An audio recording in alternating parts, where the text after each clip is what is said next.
Vous êtes certainement au courant de beaucoup de rumeurs, de beaucoup de choses qui se racontent. On va prier pour la Côte d'Ivoire. Jérémie 29, versets 7 à 9. Avant qu'on ne prie, je voudrais que tu comprennes. Regardez ce que la Bible dit. Recherchez le bien de la ville où je vous ai mené en captivité.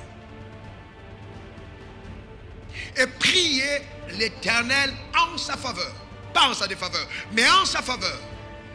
Parce que votre bonheur dépend du ciel. En d'autres termes, frères et sœurs, nous ne pouvons pas être heureux en Côte d'Ivoire s'il y a la guerre. Non, s'il y a la guerre, on ne sera pas heureux. Donc nous devons prier pour la paix de la Côte d'Ivoire. Quel que soit le parti politique dans lequel nous militons, n'oublions pas qu'en tant qu'enfants de Dieu, nous sommes les ambassadeurs de Dieu et les ambassadeurs de la paix. Est-ce que ça va pour certains d'entre nous? Donc c'est important que nous prions pour la paix de la Côte d'Ivoire. Regardez ce que la Bible dit par après. Car ainsi parle l'Éternel des armées, le Dieu d'Israël, ne vous laissez pas tromper, d'accord, par vos faux prophètes qui sont au milieu de vous et par vos devins. N'écoutez pas vos songeurs, donc vous provoquez les songes. C'est par le mensonge qu'ils vous prophétisent à mon nom. Je les ai point envoyés, dit l'Éternel. Vous voyez que la suite, Dieu parle des faux prophètes. Vous voyez, est-ce que vous savez que les fausses prophéties peuvent déstabiliser un pays? Les fausses prophéties peuvent amener un pays à ne pas être en paix. Et Dieu dit, ne les écoutez pas. Les gens disent, le 15 décembre, il y aura ceci. Le 4 décembre, 5 décembre, il y aura cela. Ne les écoutez pas. On ne peut pas. Vous savez, le diable est tellement rusé qu'il instrumentalise des soi-disant, enfin, les prophètes de mensonges pour envoyer des nouvelles de frayeur. Et quand la peur est entrée dans un pays, le diable agit. Parce que la peur est l'instrument par lequel Satan agit. Donc, nous devons faire attention. Jésus a dit, je vous ai donné le pouvoir de marcher sur les serpents, les scorpions, sur la puissance de Satan, et rien ne pourra vous nuire. Peut-être, sûrement, comme dans tous les pays, il y a des plans de déstabilisation. C'est Satan.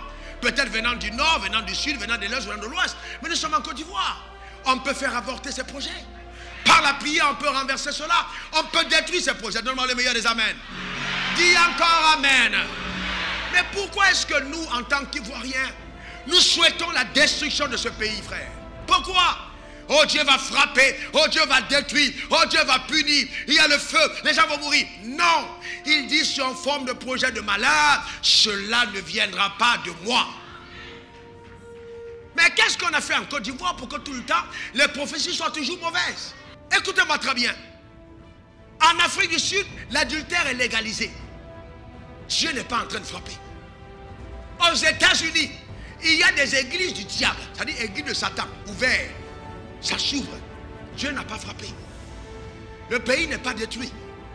On a légalisé l'homosexualité. On n'est pas en train de dire, je frappe le pays. Où est passée la miséricorde divine? Où est passée l'église qui a prié pour un pays et protéger son pays? Arrêtons un peu. En Allemagne, on vient de signer une loi qui déclare qu'il n'y a plus d'inceste. C'est-à-dire, tu peux coucher avec ta fille.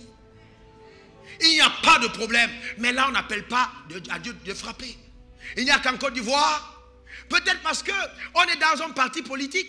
Et qu'on milite pour tel candidat, qu'on se sent obligé d'appeler Dieu à frapper le pays. Frère, c'est un agent du diable. Dieu est capable de restaurer un pays, de bénir ce pays par nos prières. Écoutez-moi bien, écoutez-moi bien. Je vais vous dire ceci. Être enfant de Dieu n'est pas une compétence. L'identité d'enfant de Dieu ne te rend pas capable. Si je te donne une de mes sociétés à gérer parce que tu es enfant de Dieu, tu n'as pas les compétences, tu mets ça en faillite. On ne gère pas un pays en faisant rombanda. Non, il faut les compétences. Donc Dieu peut aimer un pays et installer sur un pays même un agent du diable. Eh oui, de qui Daniel était-il assistant? De qui Joseph était-il premier ministre? Il était premier ministre de Jésus? Il était premier ministre de qui? De Pharaon. Est-ce que vous n'avez pas loué la sagesse de Dieu par Joseph? Ah, il est temps que l'église se lève. Au lieu qu'on soit là tout le temps à maudire la Côte d'Ivoire, il est temps qu'on s'investisse dans ce pays et qu'on appelle la paix dans ce pays. Est-ce que ça va? Écoutez-moi bien, ceux qui disent que le pays va être frappé, nos enfants, vous et moi, on ne sera pas détruits. Non, non, celui qui souhaite le malheur mourra lui-même. Dieu n'est pas un génocidaire.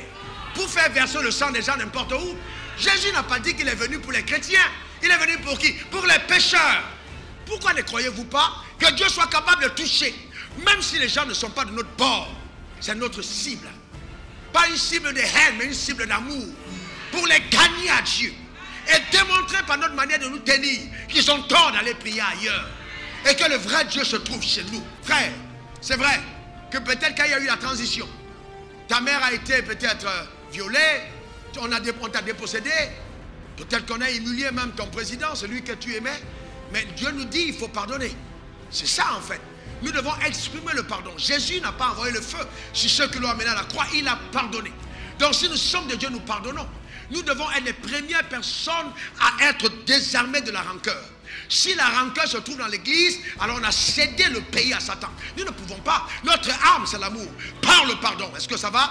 Prions donc pour que vraiment les croyants ne se trouvent plus être instrumentalisés par Satan pour être des canaux de destruction. Mais qu'on joue notre rôle pour préserver ce pays, couvrons ce pays du sang de l'agneau. Prions le Seigneur au nom suprême de Jésus. Père, nous te rendons grâce pour la Côte d'Ivoire. Nous l'élevons au devant de ton saint trône. Merci au Père, parce que ton désir, c'est que nul ne périsse, mais que tout le monde parvienne à la connaissance de la vérité. Père, tu n'es pas intéressé par un trône, tu n'es pas intéressé par un siège, tu n'es pas intéressé par un ministère, mais tu es intéressé par le cœur des hommes qui postulent à ces différents postes, à ces différentes fonctions. Père, nous prions donc dans le nom de Jésus-Christ de Nazareth, que tous les cœurs, éternels, les hommes, sur la planète, ici, en Côte d'Ivoire, sur la terre, le pays, éternel, soient sérieusement apaisés par ta puissance véritable au nom suprême de Jésus. Nous réclamons les nations, cette nation en héritage. Nous commandons au nom suprême de Jésus que les cœurs les plus endurcis sont foudroyés par la puissance du Saint-Esprit. Oh Dieu, au nom suprême de Jésus, et que par la force de Dieu, le pardon soit accordé, la restauration soit établie, et que la Côte d'Ivoire continue de prospérer, continue de se développer au nom suprême de Jésus. Tu as dit, nous sommes le sel de la terre, et que là où deux ou trois s'accordent en ton nom et te demandent quelque chose, la chose qui te demande, cela sera accordé par notre Père qui est dans les cieux. Nous te demandons juste la paix sur la Côte d'Ivoire, et nous déclarons donc que tous les projets annoncés le 15 décembre sont détruits, annulés au nom suprême de Jésus. Nous allons aller jusqu'en fin d'année sans perturbation, car la paix de Dieu est sur le pays au nom suprême de Jésus. Amen. Amen. Amen. Acclame le Seigneur, s'il te plaît.